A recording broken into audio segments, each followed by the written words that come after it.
Scriptures, I believe, have a lot to say about the importance of non-human animals. We get it right in the beginning with Genesis 1. When God creates all animals, God declares it is good.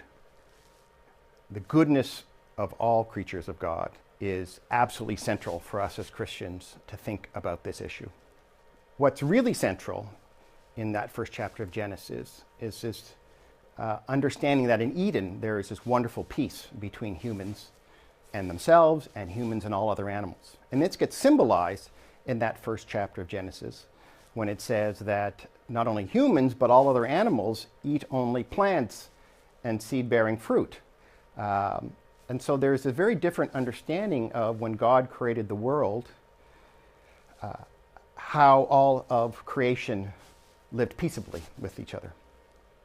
But this understanding of creation, of course, as we Christians understand, underwent a profound change with the fall.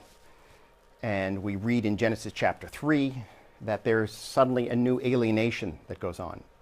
And although we often think about the fall as an alienation between God and humans, this alienation is not just between God and human beings, but also between God and humans and other animals, between humans and the environment. And much of Scripture really then goes on to talk about what it is for us as humans to live alienated from God and from the rest of creation.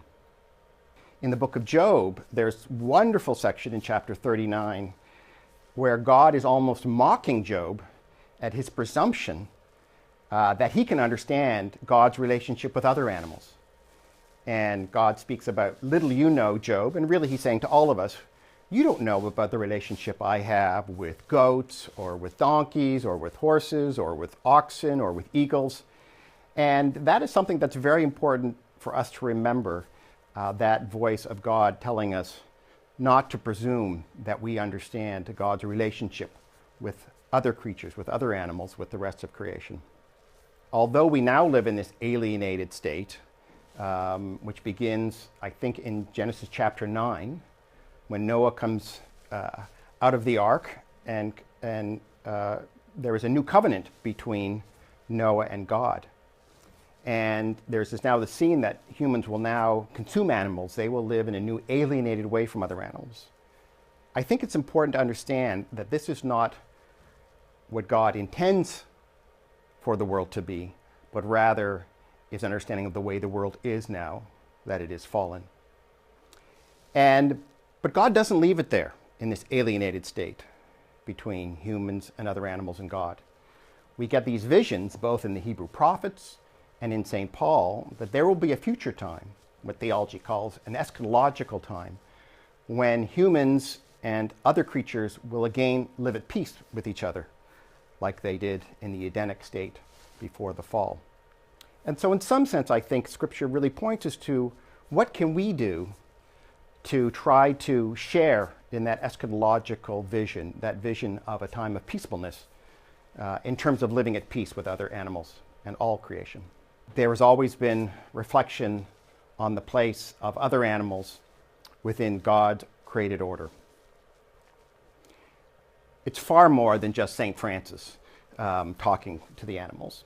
There are many saints and much reflection on it. So, for example, even from the earliest fathers, people like St. Basil, St. Jerome, for one thing, they were vegetarians. They didn't eat other animals. And also, they were really aware of the extent to which we, as human beings, do not live in the kind of relationship that God intends for us to live with other animals. Then medieval theologians, such as St. Thomas Aquinas, St. Thomas clearly recognizes the importance of all species. He says, in fact, that the existence of all the species God creates is essential for the world to be perfected as it ought to be. And thus it is a terrible thing when we unnecessarily kill other animals, and particularly if we should cause other species to go out of existence, because this is a real defacement of the world that God would want. Now, I also should add that although the resources can be found throughout the Catholic tradition for how to think well about our relationship with other animals, there have been many times where those insights, those theological truths, have been downplayed or forgotten or ignored or rejected.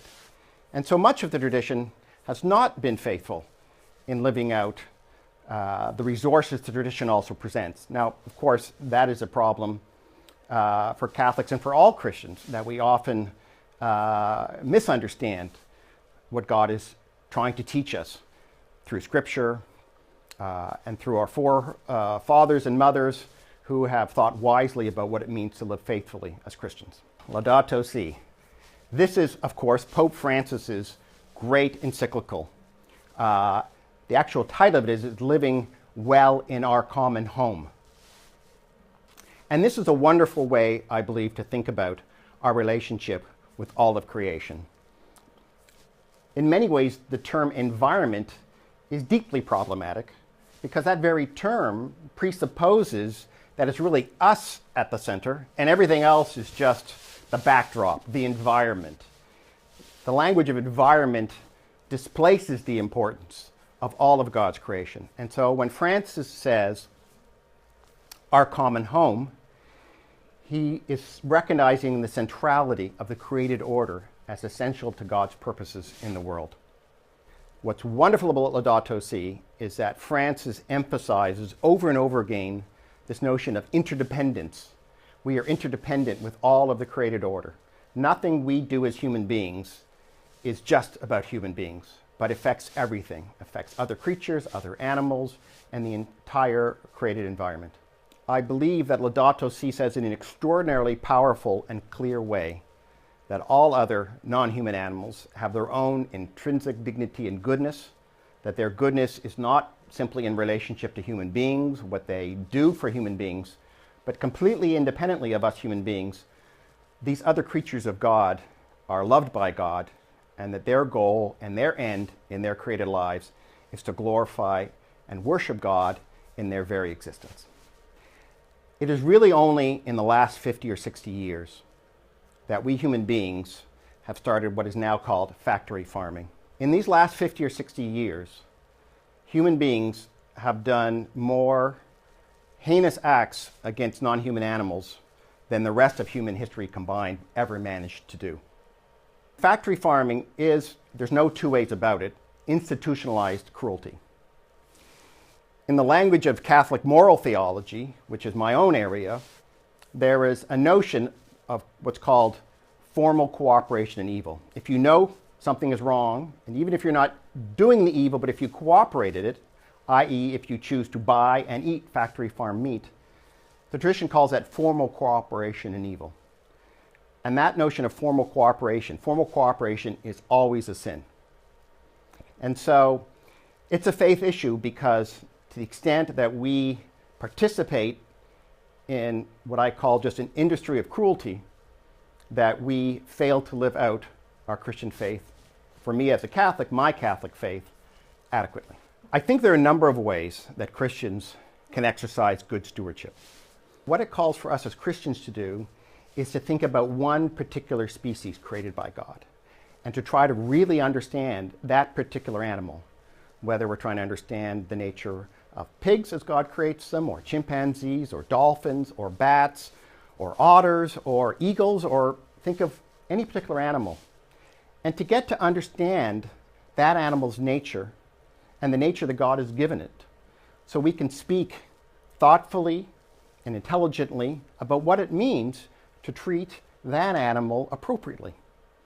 And a theological ethology brings that knowledge that we learned about other creatures from engaging them, from interacting them, from observing them, bringing it together with our faith about understanding of God's love for and interest in animals, and by our sharing that knowledge of God's purposes for each and every species by focusing on one species at a time. SARCS, I think, is a fantastic organization, and it does so many things wonderfully in helping us as believers think through our relationships with other animals. First of all, SARCS takes Scripture seriously. It knows that we have to turn to Scripture, our guide and authority for thinking through matters of faith. And it provides resources for taking Scripture seriously, thinking through the wisdom of Scripture and what we can learn from it. SARCS also really tries to take seriously theological reflection, serious theological reflection about God and God's relationship with other non-human animals, and to try to help us think through our faith in an intellectually serious and rigorous way. Finally, what I also really appreciate about SARCS is its outreach and consciousness-raising campaigns.